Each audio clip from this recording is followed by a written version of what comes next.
Okay, this is issue number 7, where we are going to create the host and entity. These are going to be stubs because the entity is going to have more stuff to it as we go, and the host is definitely going to have a lot more stuff to it as we go. So the concept of a host is um, is a mediator in general. I'm going to put these in an engine folder just so that because they are the core concepts of what makes everything work.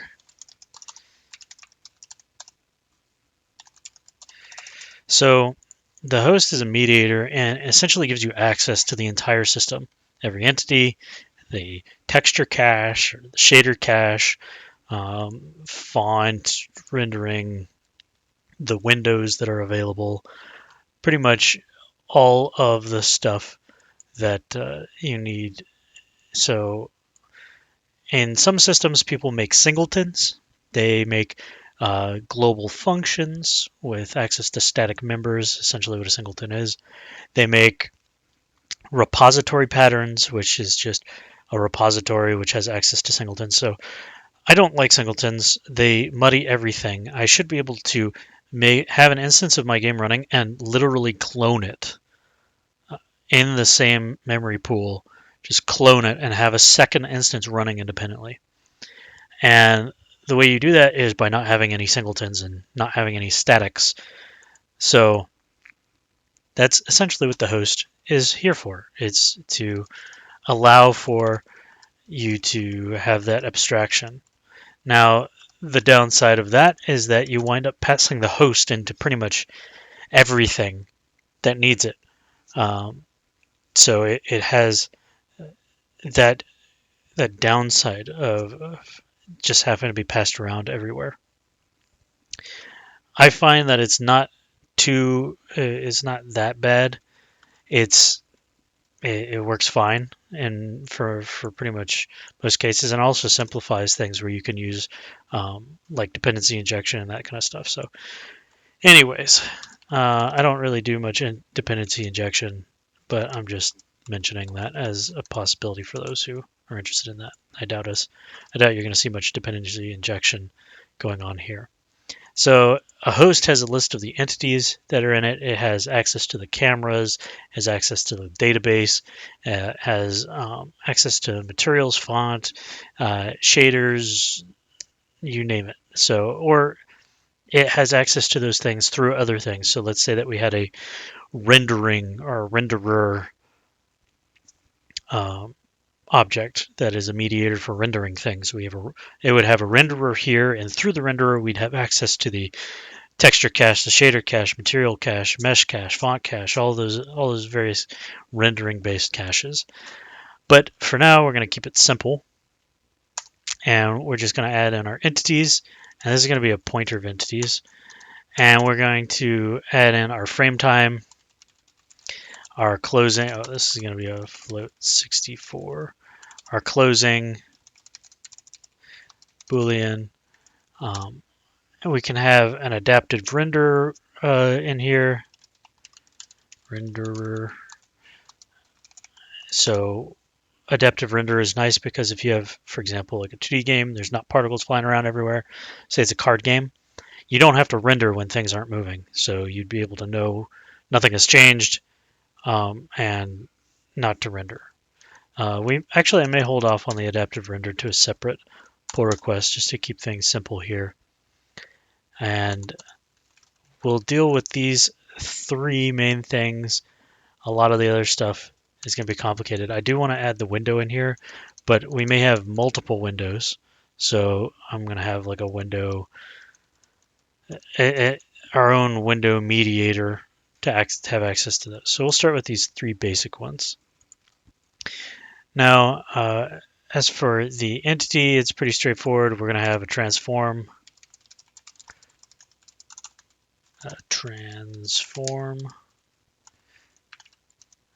Oh, this is going to be matrix transform. Entities can be parented to one another, so the parent, when we do parenting, we're going to want to set the transform parent as well. And we're going to have access, unlike the transform, we're going to have access to the children of this entity.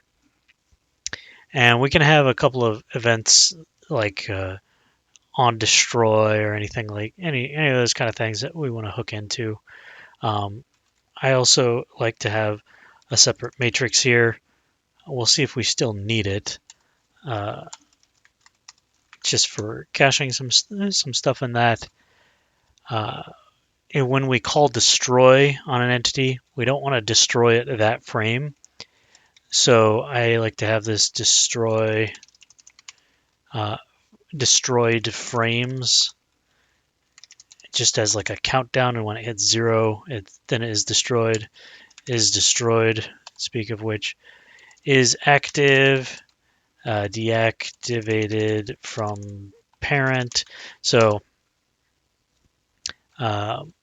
essentially, what is activated is active is like, think of a game engine where you click the checkbox to turn on and off a game object.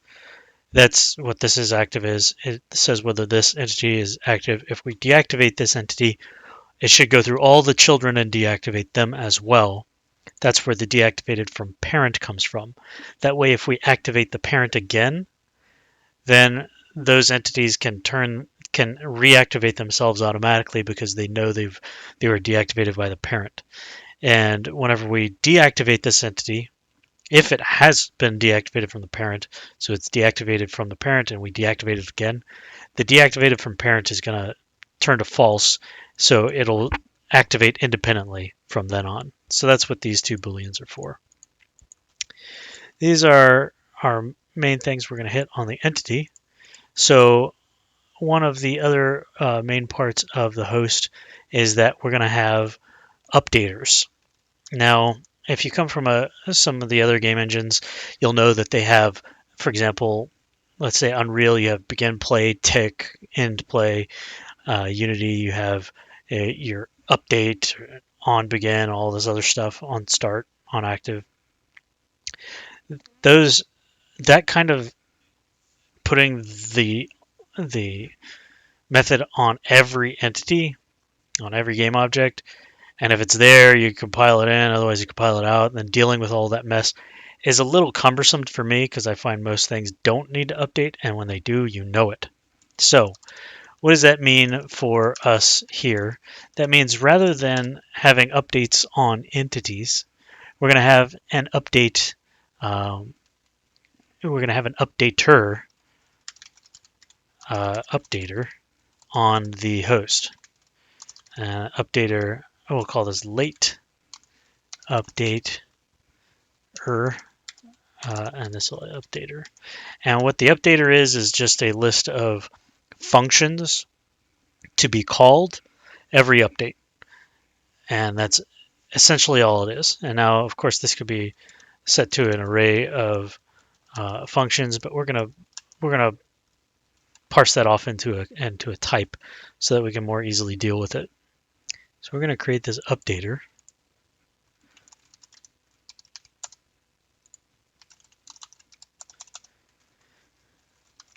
We'll call it. We'll have a engine update structure, which will be the container for the ID and the update function, which we'll pass the delta time into.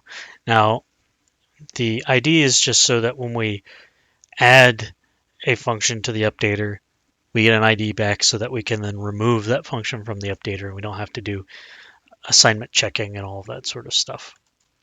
So we're going to make an updater. We're going to have a list of updates, and this is going to be a map of engine updates, and that's that ID that we were talking about. And then we're going to have a back add because we want to support threaded updates, but we're not going to enable it right now, essentially. So now we're going to do a back remove engine update. Oh no, this would be int. List of the things we're going to remove. Last delta float 64, a pending, and this is going to be part of the threaded stuff, which we're not going to do right now, but we're going to have it available. and these are the channels that those updates are going to go down. So we need a new updater. So return updater. We're going to make that. We're going to create the back add. We're going to create the back removes. And we need, did I have a next ID? No, I didn't. Next ID. So this is going to be the incrementer for the updates. Just as we add things, it's just going to keep incrementing along the way. And we're going to set a capacity to 100 for those for now, just as placeholder. So I'm going to write in the function here for the thread stuff, but we're just going to either comment it out or not use it.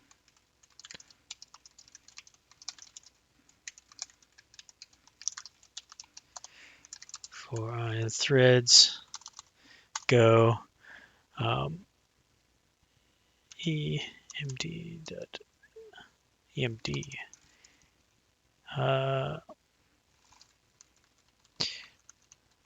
No, let's come back to this. We'll put go run the update thread.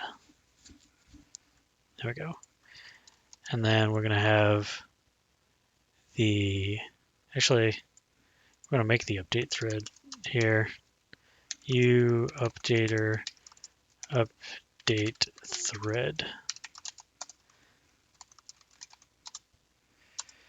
To do, does this need to be cleaned up? Because we're not going to test it. So we're going to get a pending, and then we're going to do, basically, we're just going to put it here. That's where the last update comes in, and we're going to pass in the complete there. So this would essentially turn into go u.update thread. Okay, and that's just spawning off all those threads. Func u updater add internal.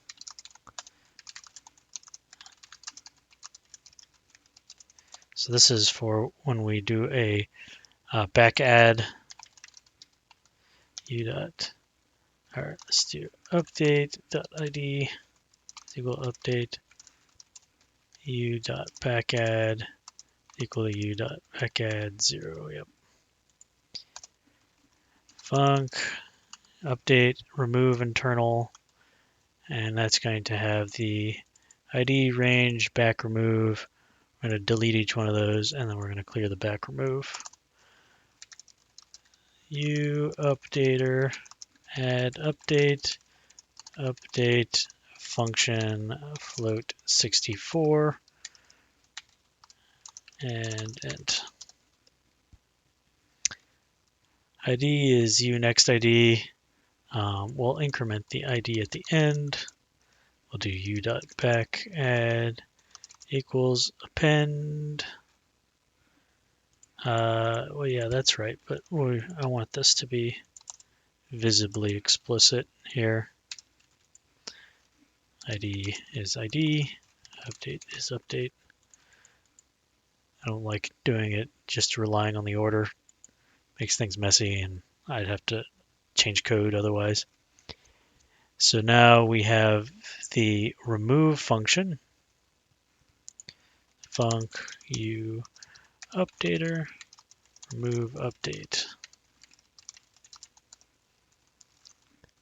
And no, we just need delete u to updates ID. Func u updater inline update delta time float 64 for blank EU range updates EU update. This is the one we're actually going to be calling. It's the non-threaded one. Func u updater threaded update wait count 0 for IDs and range u.updates. we're going to increment the wait count before we do the channel there for I, and then we're going to wait for the complete. Okay, we're not actually using that, so that's fine. Func, and we're going to have the update with the delta time, and we're going to have the last time as delta time, add anything internally that's pending. We're going to do the inline update. We're going to do the threaded update as it commented out there, and then we're going to do remove internal. So that sets up our updater, so we can add updates into our host to be called whenever we need an update function to happen. And this can be bound to an entity or not. We're using Go, so you can pass in essentially lambdas to those updates with context built in. So it's just a nice, simple way to do that. Okay, now that we have our host set up, I want to go into our main and create an instance of that host. Engine.new host. Of course, I'm going to need a new host function. Return host entities, frame time, closing. Okay, cool. So we're going to create this host. Let me see if it'll engine.new host. There we go. And this is going to create a new window and go off and get stuck in that loop. I really want to basically pull all the events that are pending and then move on to the rest of what's going on with the host and everything else. So we'll create our initial for loop here. And we want to get the time between the frames. So we'll start off by saying delta time is equal to 0.0 here, or we can say, time dot now. And then when we start, we're going to say delta time is equal to time dot sense delta time dot seconds. So actually, we'll just call this runtime, or last time. It's a good name. So the delta time becomes the time since that. And when we do host.update and pass in delta time, we can figure out what we're doing. So get the last time is now, and then we'll get how long that frame took. Cool, so we'll make this update function func h host update delta time float 64. And here we're just going to simply go through the updaters and update them. So we can say h, actually I like to type host here just to be consistent with everywhere we see it. Host.updater.update. We want to pass in the delta time, and then we're going to do the late update there. So we have a list of updates that happen at the beginning and then a list of updates that happen at the end. Of course, we could probably fix this by setting in waits that we can pass in when we add an update, but this should be good enough. And then, of course, at the end, we're going to do any kind of platform stuff. Do end updates. Do end updates on various systems. This will do cleanup for like input updates. So like if you press down a key when you do these guys, it'll notice that the key's down, and then at the end of the update, it goes through and says, hey, any key that said you're down this frame, you're now being held instead of down. So the next time we come through, it'll be marked as held, that sort of stuff. So and that's kind of the end systems cleanup stuff that we've got to do. That'll make this happy. Now, what I want to do for now, just to hack it in, I know I want to have multiple windows, but for now, I'm going to just say that I have a single window, and we'll come back to that. Windowing.window think I made that a structure, maybe I didn't. So we'll have the window, and I'll have that publicly accessible, and we'll want to pull for our window events. We'll pull those at the beginning here. So let's go to our window, let's create a structure for window, type window struct, and this will contain the shared event memory here. It's going to be a part of it. And then this function, so let's see, window new, we're going to give it a name, and this should return a window. And this should be a poll event, func poll, or sorry, w window poll, and this is a pointer because we're going to be dealing with that shared memory. So we'll take this, pop it in there, and say w dot event shared memory on all these guys. And here we can just return window, and we can create the window as well, I suppose. W is window, return W, and we'll make this a window pointer when we create a new window, so we don't have to deal with that shared memory nonsense of the initial set being incorrect. So there we go, and then we can pull. And when we pull, we should break out if there's no new messages. So if it is written, then if there's no event, so if w.event shared memory dot has event. So if it has an event, we do this, else we're going to break out of our outer loop here and continue on. So if it has an event, we're going to read the event and then make it available so that we can see if there's another event. When we don't have any events come in, we're going to break out a poll because we're done polling and doing event processing. So that'll make it so we don't need the windowing here. I'm just going to stick it in the host for now when we create a new host. Window, this new Kaiju windowing. Hopefully I'm not going to, we're going to try to reduce some of this stuff so we don't have circular dependencies and use a little bit more interfaces. But right now we're just trying to get the host going and polling. So here we can do, oh, not there, in the host at the top of the update, we can do host.window poll. That should hopefully pull our events. Cool. So I don't know where we're at here. Let's go ahead and try to run this and see what happens.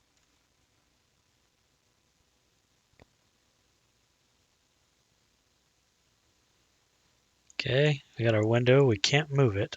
It seems like we're stuck in an event. So let's see where we're stuck.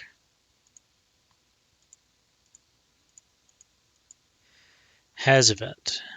So we're stuck in this is written. So if it doesn't have, okay, and then let's step over it. It goes to the break. We exit the poll. We do the updates, and so on and so forth. So I think we're never getting an event. We validate that by putting a break there and going back to our window, which won't open. Cool. So let's see why we don't have events coming in. I'm going to go to has event. If the event type is not 0, so let's make sure that we're passing in the event shared memory. Let's run this and see if the shared memory is being set. Shared memory, this is being set, but the event is 0. So we are going to continue just going through the loop. So let's go back to the Win32 window here. And let's take a look at the while loop. So we should come in here going to copy. So it's the message data. We're passing in message type as message.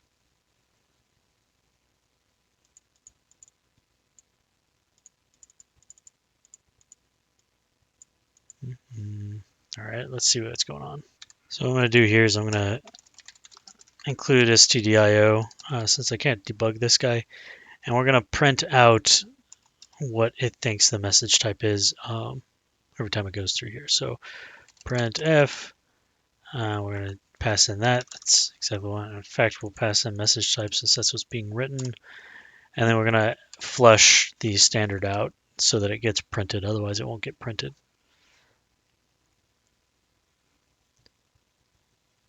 So it's got a compiler C code. It looks like it's never happening. So this is likely due to us needing to set the read as available. So I'm going to go ahead and get rid of that. Pretty sure that's the problem. If we come over here to our poll, when we poll, we should do w.event shared memory make available. So we're available to start reading now. And let's see how that goes.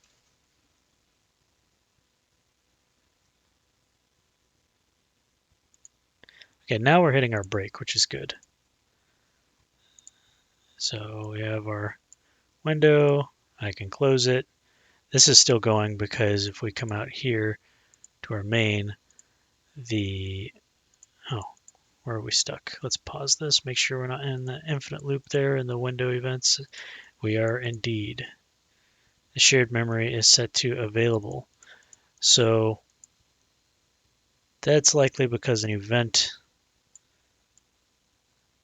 we have an event, and we're making it available here. So if we have a, oh no, it should be only if it's written, and then it's going to come back up and go to quit. So let's figure out what's going on here. And the way we're going to do that is we'll stop debugging. What we're going to do is print out the event here. Print. We'll just print line. And we'll print w.evt shared has event type. And we'll do that when it is, let's see, if it is written, we'll do it just always. Okay. Let's see what happens here. Should have a whole bunch of events kind of coming through. Yep. Mouse move events, click events, close. So the event stream stopped on 96 is the type of event. Now, that may be the one we're looking for, but what we're going to do is check what the first byte is inside of our event shared memory, because that's where we write out the quit, fatal, written, all of those. So we should see pretty much written, which I believe is 2, always happening. And then when we close it, 255, which is our quit. So is written does not happen. So we'll just say if s equal 255, print line, break. And I'm just using this so I can put a break point on it.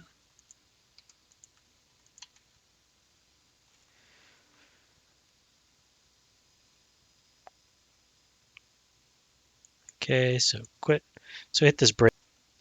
And now if we continue, is written doesn't happen. That says if it's not quit or fatal, we exit. Okay, so this is just a simple matter of it's working, and I wasn't paying enough attention to realize that it's working properly. This is just when we come out here and we no longer have a window, as in the event shared memory is quit, then we just shouldn't update anything. And that could just be a sign of saying to the host that we've quit. And so I'm going to say is closed bool. There we go. So if it is closed, we can do that by saying if this ever happens. So we can easily say w dot is closed is equal to w dot is closed or quit. I guess or fatal, technically. Although we may have fatal as a separate one, is crashed.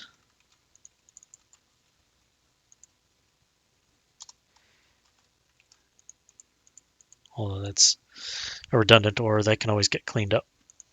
Okay, so if I mean, I really don't want to have to do that if check every time I'm in here to do the polling. We could just say that if the window is closed, then we destroy it. So, I mean, what's the difference between doing it in there and out here? Out here, we can actually get rid of the window. If host.window is closed or is crashed, we'll set the closing for the host to true, and host.window, just in case, we'll nil that out so you don't have access to it wherever we're pointing. I guess no, we'll have it. I always go back and forth between these, but we need to add our is crashed and is closed functions here. Is closed. This does not need to be a pointer. Is crashed. There we go. Add those two in. Is closed is crashed. Host closing is true. If the host is closing, we exit here. So for not host closing. Now we should have a proper closed window goes through the cycle. There we go. Close the window. It closes. Last thing we want to do is make sure we're not stuck infinitely in an event loop. So I'm going to print out here, print line, woo, and that should just constantly go up every frame.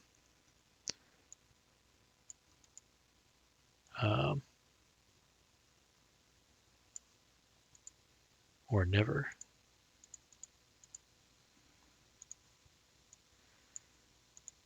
Yeah, so that's what I was worried about. Having the window poll just completely absorb the runtime.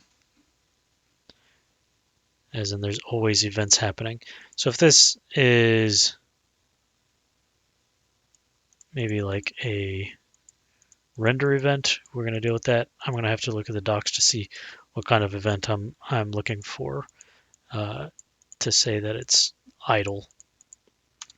Okay, I just came in here and brought this printf back in, and I realized that essentially I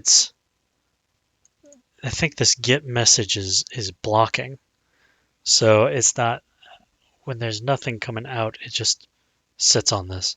So I'm going to need to see if I can have it return something here that unblocks this.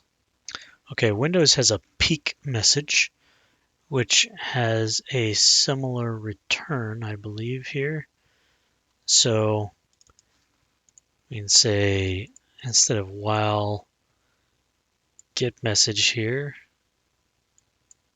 this will quit otherwise. So we basically want to peak while peak message PM remote. What's that last argument? Oh, not remote, remove. So this will remove the message if one exists. What are the other ones? Okay, so there's a PM no remove. So if I want to remove them, what I can do here is I can just say while. I can do similar to what we did to the X11, where the while loop becomes if it's not set to quit. So while we're not quitting, we are going to do this. We're going to replace get message with peak message.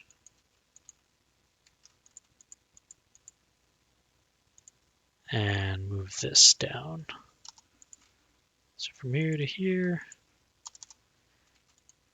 and this quit happens here. So we'll just take this quit and place it here before we break. And then we don't need this quit down here. Cool. And let's see if that works.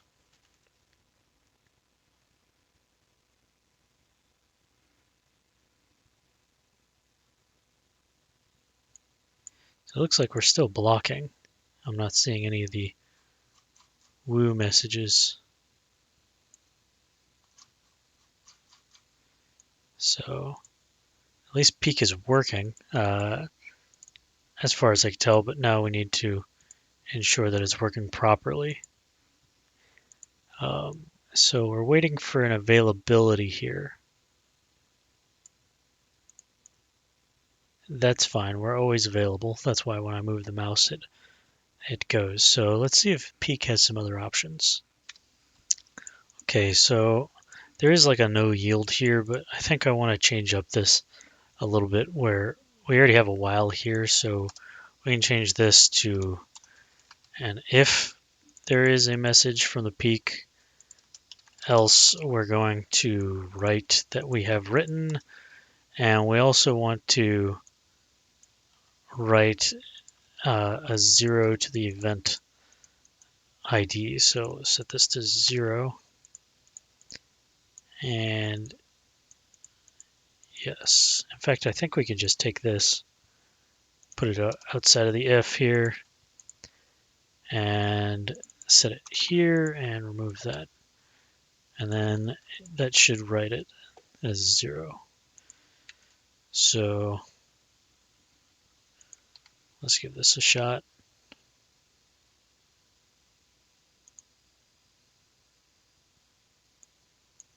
There we go. Now we got our woos happening and the events are coming in. Cool. So the peak was the answer. Let's get rid of this input stuff here, or this output stuff here. So now we have our woos happening. I guess we can print the delta time to see how fast this is going and make sure those events aren't clogging up anything. Delta time. And the peak is also nice. It's 0. Peak is also nice because it allows us to say, hey, too many events are coming in. It's taking too long. Just carry on and we'll come back to flushing the rest of those events. So it gives us that flexibility for that. Lastly, I just want to make sure that we didn't put any specific code, any special code that's going to break the X11 stuff in here. No, the X11 events, the event stream for that may have a similar problem. So we'll do that one in a separate. But that gives us our host. It gives us our base entity here, which we didn't really do much of. I suppose we can fill out some of these functions. So we can stub in the new entity function. And this does not need to return a pointer. Let's create an entity. We can say is active. It's true. It's true by default. Children. We're going to assign that. Transform. We're going to make that a new transform. New transform. The matrix we're going to set to an identity. And we'll leave it at that. So we'll probably want to add a name to these guys too, I guess. Name string. And we'll set the name equal to entity. Return E. I guess we can just return this.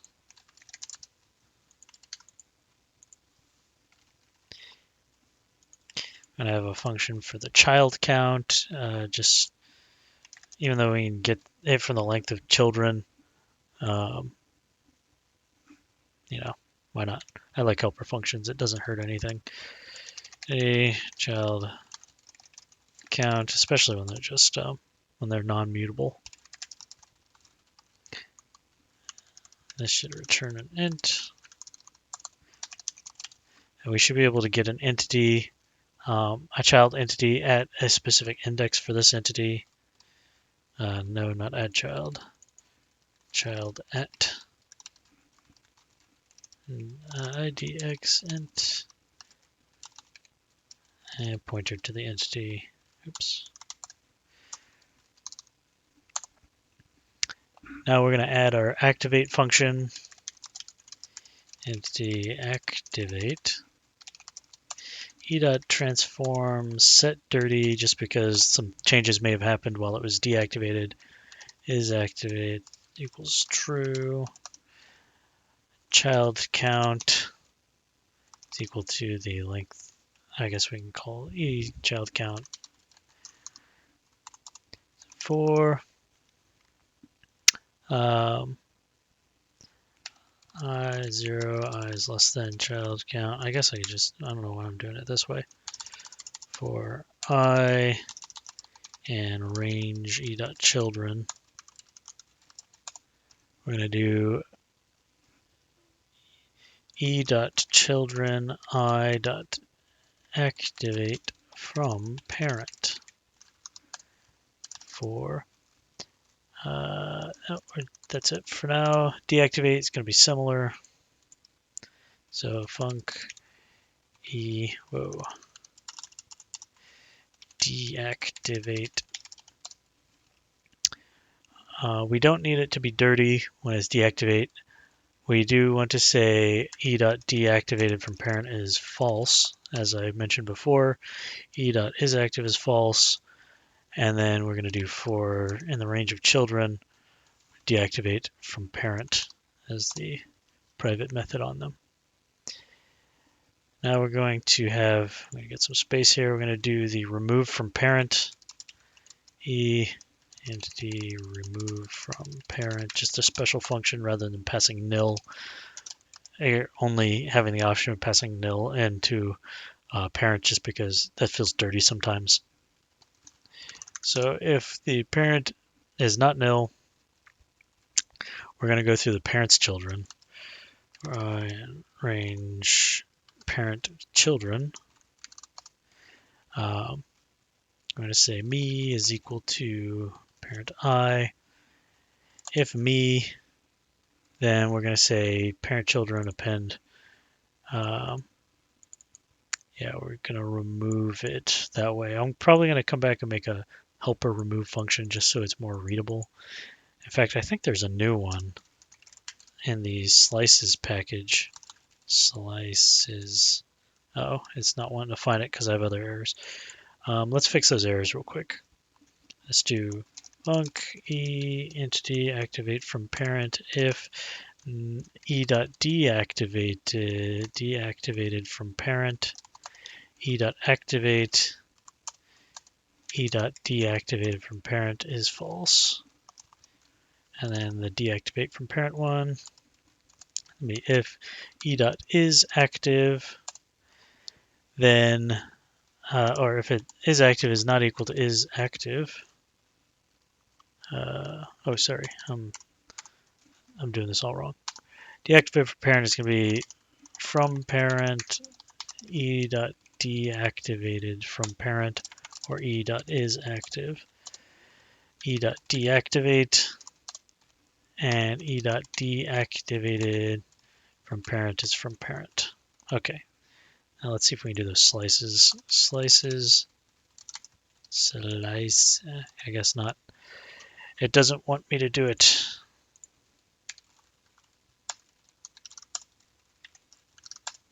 Slices. Let's see if I manually add it. Slices. There it is. Remove. Replace. We got a binary search, clip, clone. Let's see. Clip. Clip removes unused capacity. No. Clone, compact, compare, contains, delete. Delete removes the element si through the range j, si to j from s, returning the modified slice. Delete panics if it's not valid. Is big O, length S minus J, so if any items must be deleted, it's better to make single call deleting them altogether rather than deleting one at a time. That's what the range is for. Okay, cool. It's probably delete. Replace, resort. Yeah. Another option is just to swap and reduce the length. Can I set the length of this? Slices dot. Maybe clip is that function. Clips unused capacity from the slice returning. No, that's not it. There's consecutive runs. Those are for if those are consecutively the same. Is sorted max min func replace reserve.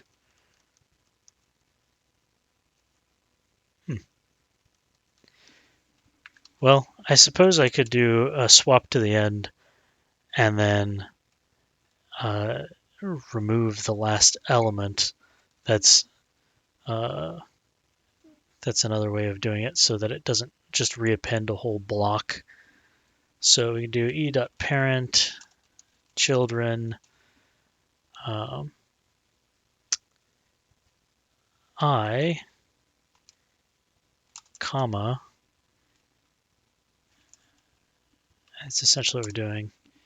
We have last is equal to parent minus 1, so last,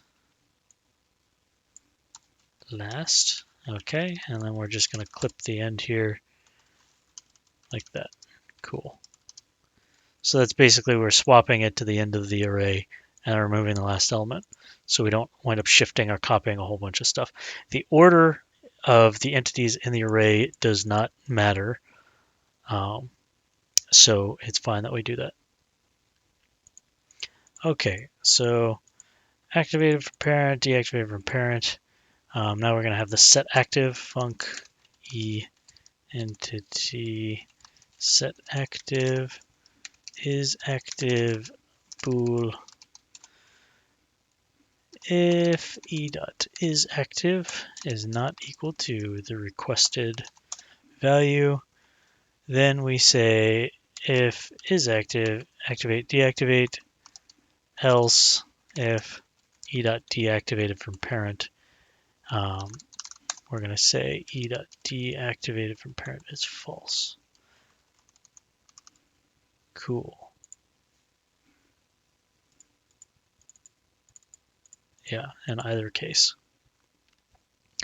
Now we need a function to destroy this entity. Destroy. I'm going to say if not e dot is destroyed, e dot is destroyed is true for and range e dot. No, this is no. We're going to say e dot destroyed frames. We're just going to put it to 1 so it skips 1 frame. And then we're going to go through the children and we are going to destroy them. And we'll do it from the back to the front since they'll probably remove themselves. There might be a case where they're all removing themselves from the parent. Children, so we're going to go to the back to the front, destroy, and then we're going to set the parent, e.setParent, which we don't have. Oh, we can do the detach from parent, remove from parent. Yeah, e.remove from parent. So next we want to set the parent, func e entity set parent, new parent, entity. If e is equal to the new parent, so we can't parent to ourselves. We might not panic. We may error later, but I'm just going to do this. Set an entity to parent itself.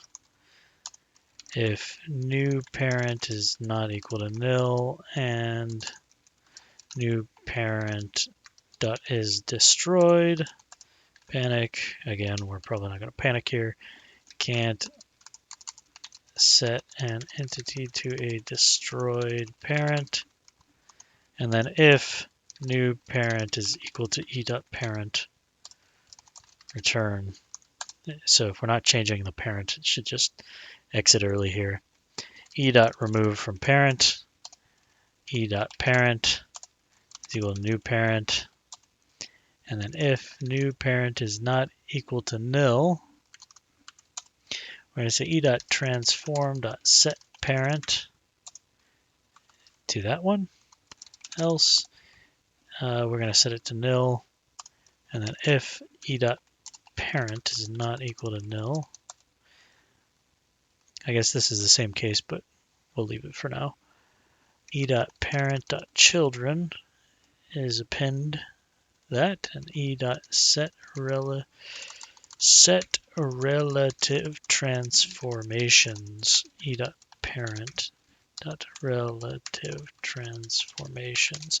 So we're going to have this relative transformations probably when we get to some animation stuff, but we'll just leave it as non-relative for now, just to keep it simple.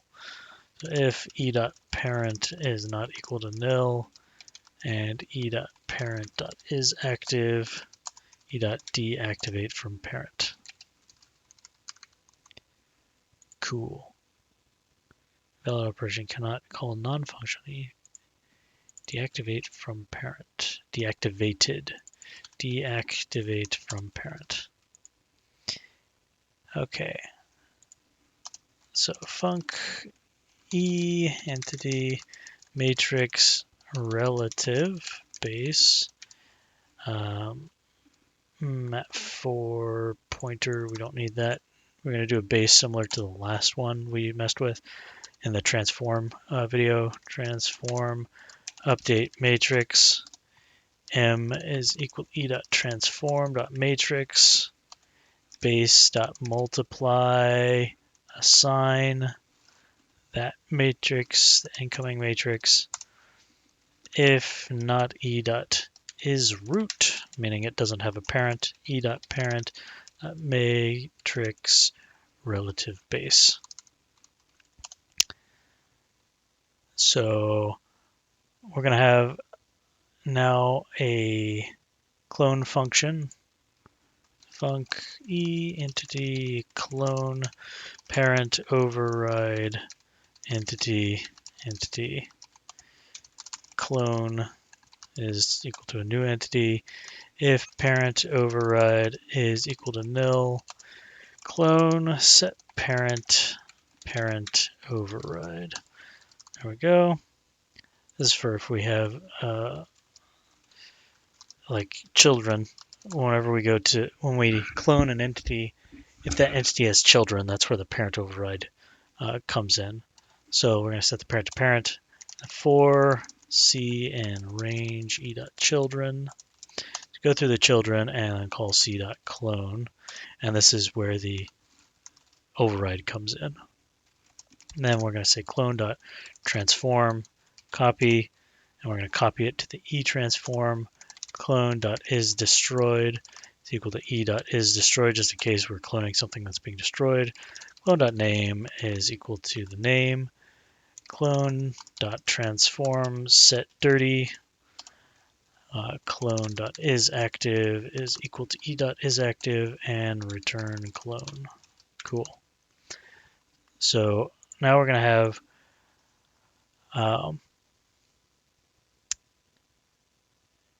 to have a function for getting the name. Entity name string return name. E.name. I have a function to set the name. That's exactly what I was thinking. We're going to have a function for checking if, or we're going to have a function for finding an entity by name, name string. So this will search the hierarchy. So if name is equal to name, return the self. Otherwise, we're going to go through the children and found is find by name. Found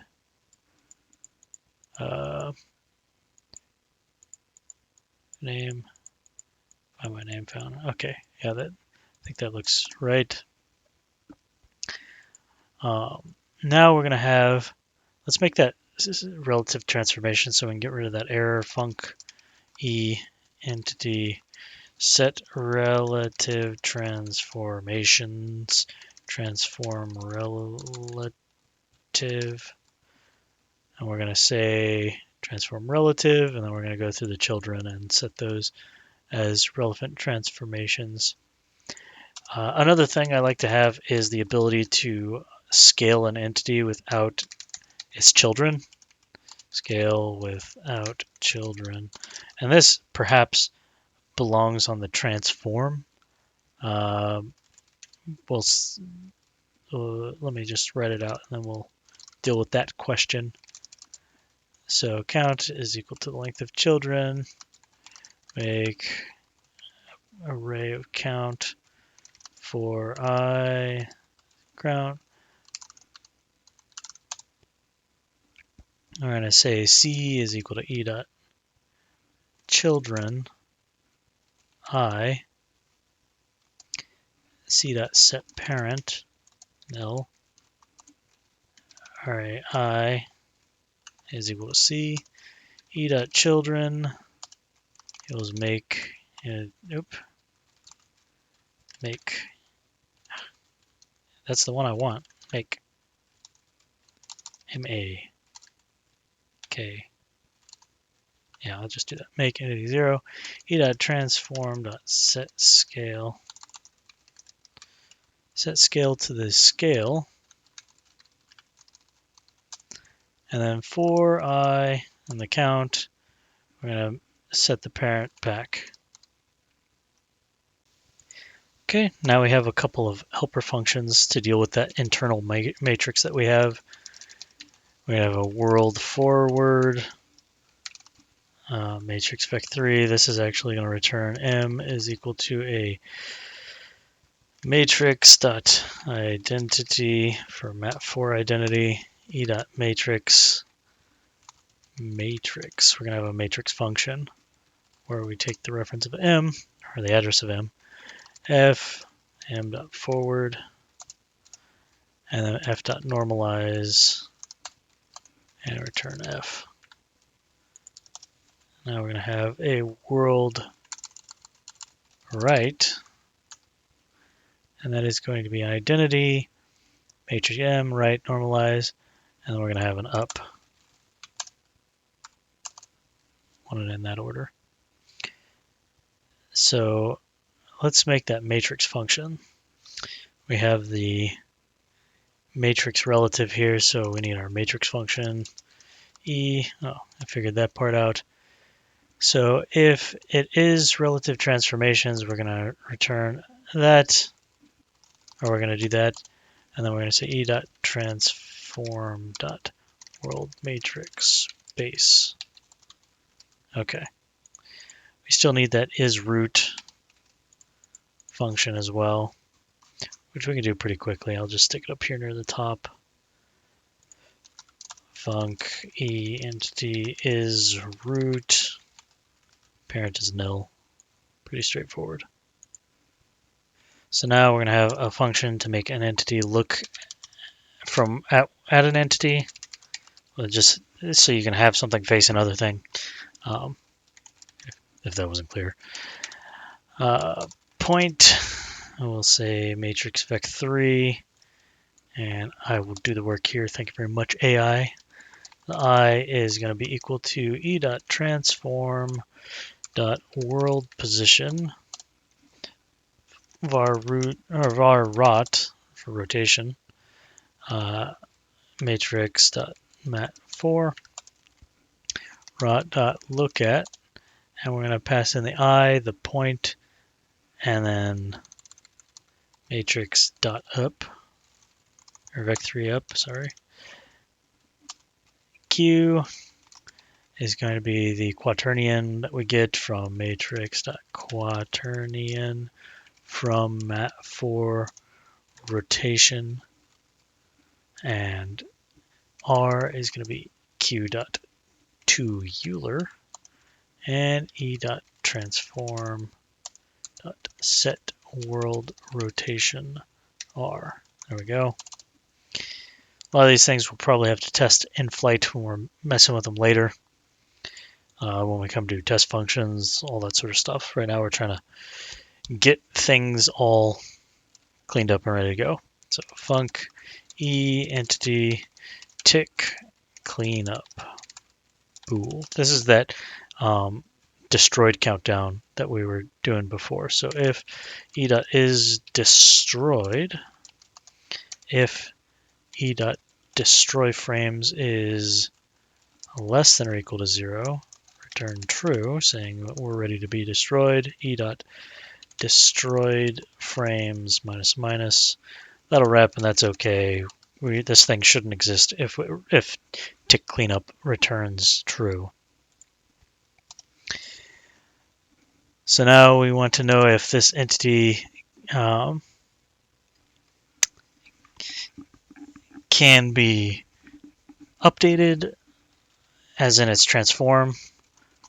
Entity can update bool, and this is going to be that it's active and not destroyed. So I figured that part out pretty good. Now for readability, we'll have a couple helper functions to wrap the transform for this. Local position is just going to return e transform position. Why are you mad?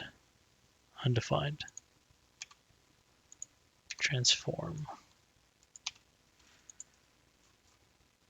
Right, up, forward. All right, I don't think we made our public functions here for that. Func t transform position, rotation, scale. Okay, back to what we were doing. I have local rotation and local scale, and those just complement the world ones. And now we can have the local forward. Func e entity local forward, transform forward, local right, and local up. Now we also want to be able to get the root entity. So if we have this child of child of child of child, we want to be able to say get root, which is going to go all the way up to the top and get us the entity that is in charge of the whole hierarchy. So root is equal to e, and then for root dot parent, and not equal to nil, root parent, return root. We already have the is root, and we need an is active. E entity is active.